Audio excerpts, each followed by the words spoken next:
안녕하세요.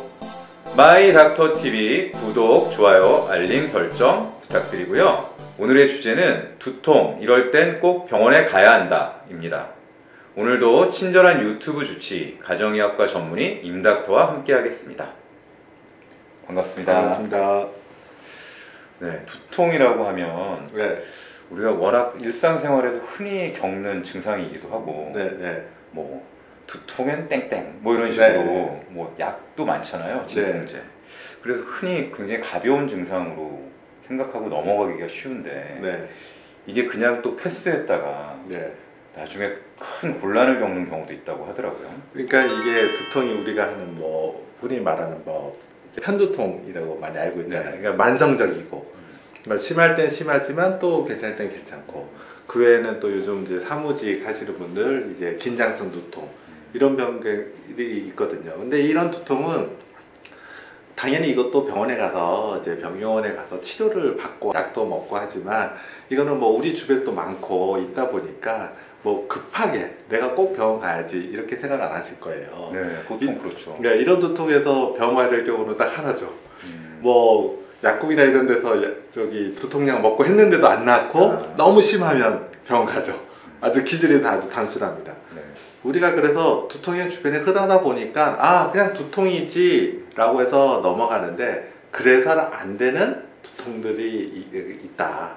그래서 오늘은 이제 그게 어떤 두통들이냐 그 얘기를 말씀드리려고 하는 거죠. 네, 저희가 이번 기획을 뽑은 이유 중에 하나가 뭐 다들 아시겠지만 지난 5월달에 그 대배우 강수연 씨가 이 뇌출혈로 쓰러져서 사망에 이르는 그 안타까운 일이 있었는데 그분이 뇌출혈로 쓰러지기 전에 두통 증세를 또 호소했다고 그러더라고요. 그래서 뭐 두통일 때 제대로 대처했으면 뭐 뇌출혈을 막을 수도 있었는데 뭐 그러니까 그런 의사들이 있더라고요. 이럴 때는 빨리 한번 병원에 가보는 게 좋다, 또는 진료를 받아보는 게 좋다, 이렇게 할 수 있는 레드 플래그 사인, 뭐 적신호, 위험 신호라고 하는 것들이 있습니다. 그래서 오늘은 그런 것을 제가 좀 소개를 해드리려고 합니다. 임닥터가 방금 얘기한 두통의 위험 신호, 그게 어떤 건가요? 제가 배울 때 한 5가지 정도 이렇게 배웠는데 대한두통학회에서 좀 시민들이 좀 더 이해하기 쉽게 해서 약 12가지로 좀 더 상세하게 제시를 했더라고요.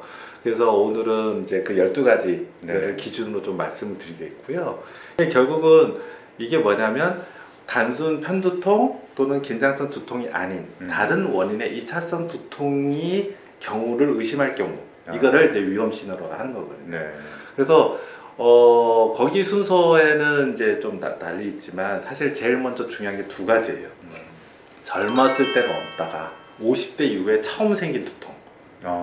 그리고 한 가지 좀 말씀드릴까, 요즘 가끔 좀 아프네 이 정도가 아니고 어느 정도 우리가 좀 더 증상이 있는 두통을 좀 얘기를 하는 겁니다. 왜 그러냐면 뭐 편두통이나 긴장성 두통 이거는 나이 든다고 더 생기는 게 아니거든요. 근데 우리가 노년이 돼서 새롭게 두통이 생겼다. 이 노년이 됐다는 거는 우리 뇌질환 또는 뭐 암 같은 것도 많이 생길 수 있다는 거잖아요. 새로 생겼기 때문에. 그렇기 때문에 이때는 우리가 흔히 하는 두통인지 아니면 좀 위험한 두통인지를 감별하기 위해서 좀 검사도 필요하다. 특히 이제 여기서 검사라는 것은 이제 보통 이제 MRI나 CT, 뇌 영상 검사를 얘기하죠. 이거고, 2번째는 뭐냐면 새로운 두통이 생길 때. 새로운 두통. 예를 들어 제가 좀 편두통이 있어요. 그래서 평소에도 좀 이게 좀 아파요. 좀 어깨도 아프고 이런 식의 흔히 이제 제가 가져온 거 아니라 어느 날 갑자기 새로운 형태의 두통이 좀 더 심하게 온다. 이럴 때는 예전 또 원래 내가 머리가 원래 아팠었지, 난 두통이 있었지, 이렇게 생각하지 말라 이거예요. 완전히 다른 느낌의 두통이 왔을 때. 그렇죠. 그거는 이제 본인이 사실 알아요, 잘.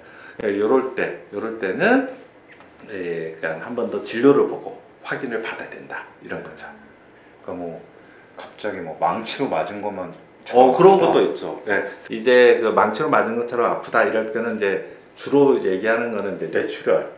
특히 뭐 지주막하 출혈이라든가 이런 뇌출혈 때 갑자기 두통이 아주 세게 오르는 경우를 이제 흔히 얘기를 하는데, 꼭 그렇지 않다 하더라도 기존에 가졌던 두통 양상과는 뭔가 다른 형태의 두통이 생긴다 그러면은 한번 진료를 꼭 보셔야 될 필요가 있는 겁니다. 네. 그러면 이런 경우도 해당되나요? 보통은 막 이렇게 뒷머리를 이렇게 찌르는 것처럼 아팠는데 네.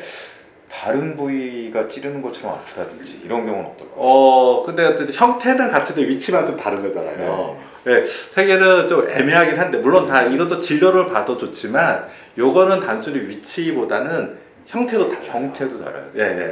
예. 그때는 꼭 보셔야 되고요. 당연히 이제 위치가 달라진가 어떤 변화가 있으면 진료를 보시는 게 좋습니다. 네. 다만 이제 응급성으로 따진다면 단순 위치보다는 어떤 이제 형태가 좀 형태 자체가 보통에 이거는 새로운 이거 이렇게 아프긴 처음이다. 처음 느껴보는 그렇죠. 그런 느낌. 그런 게 중요해요.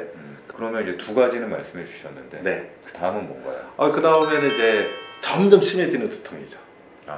점점 심해. 강도가 점점 심해지는 거죠. 병이 뭔가 진행된다는 얘기거든요. 그렇기 때문에 그거는 좀 확인을 꼭 해보셔야 된다는 겁니다. 네. 그러니까 평상시에는 하루 이틀 이렇게 두통이 있다가 뭐 좀 쉬고 이러면 괜찮았는데 이게 계속 며칠이 지나도 더 아프고 평상시와 다른 거죠, 강도가. 그리고 더 심해지고 이러면은 가봐야 되는 거죠. 그러니까 앞서서 말한 거는 증상이 확 달랐을 때 병원에 가봐야 되는 거고 이거는 증상은 비슷한데 정도가 더 세지면 지속적으로 또 병원에 가봐야 된다.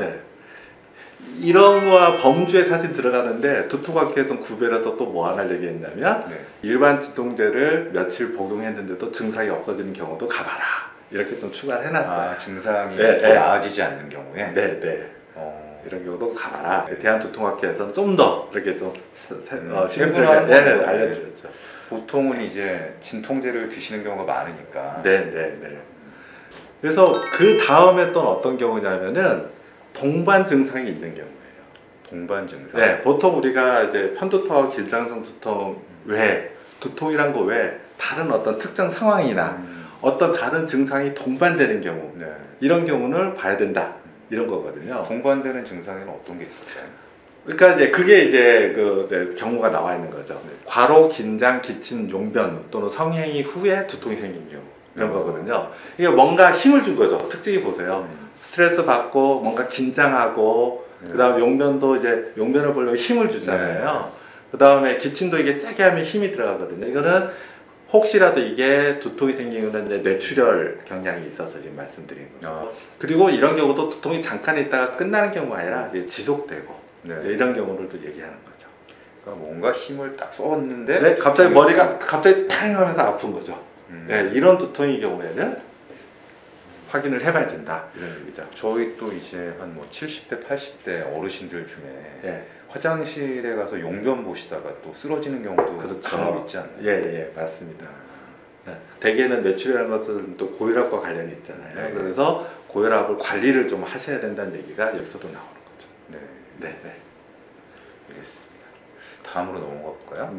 그래서 6번째가 구역 구토가 동반되고 구토 증상이 점차 심해질 때 뭔가 새로운 증상이 같이 있는 거죠. 그리고 이제 그 증상 중에서도 사실은 이제 신경학적 증상이 동반될 때 이제 좀 더 가보라. 이게 이제 저희가 배울 땐 그렇게 배웠는데 대한두통학회에서 좀 더 설명한 겁니다.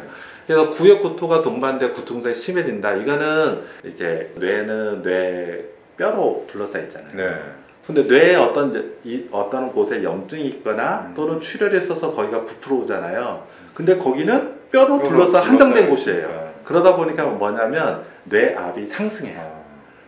뇌압이 근데 상승하면 나타나는 증상 중에 하나가 뭐냐면 구역구토예요. 근데 이게 참 모호한 건 있어요. 편두통 때도 구역구토가 동반되는 거 있습니다. 편두통이 또 두통 자체에서 구역구토가 동반되는 경우가 있어요. 그래서 그러니까 6번의 경우에는 같이 해석을 하셔야 돼요. 기존에 제가 편두통이 있어요. 근데 예전에 있던 울렁거림하고 지금은 비슷해요. 그러면은 뭐 그걸 굳이 갈 필요가 없거든요. 그래서 새로운 형태의 두통이라는 표현이 나온 거거든요. 그래서 그런 거군요. 그래서 6번만 따로 보면은 편두통 있으신 분도 내가 가야 돼 이럴 수 있잖아요. 그래서 여기서 뭐냐면 구토 증상이 점차 심해지는 경우라고 적은 거예요. 시민 대상 가이드라니까 어떤 지침이라는 게 좀 모호할 수밖에 없어요. 그렇다고 술 먹고 머리 아프고 뭐 구토가 나온다 이런 거랑은 좀 상관없는 당연히 다죠. 이거는 그런 거 연관 없을 때. 뭐 얘기하셔서 그런데 이제 제가 응급실에 이제 근무할 때 가장 곤란한 이유가 이 과음 마셔서 취해서 오신 분. 이게 왜냐하면 다 가능성이 있잖아요. 네. 그래서 단순 과음으로 이렇게 지금 죽으시는 건지, 특히 길거리에서 이제 쓰러져 계시는 분들, 아니면 뇌질환이 있어서 그런 건지, 또 다른 문제가 동반돼서 그런 건지 참 판단하기 곤란합니다. 그러겠네요. 그러면서 이제 거기에 뭐 의료 분쟁이나 또는 뭐 이런 사고들이 발생하는 경우들이 있어요. 네. 네네. 조금 딴 얘기였지만. 자, 그러면은 네, 그래서 일곱 번째가 이제 보면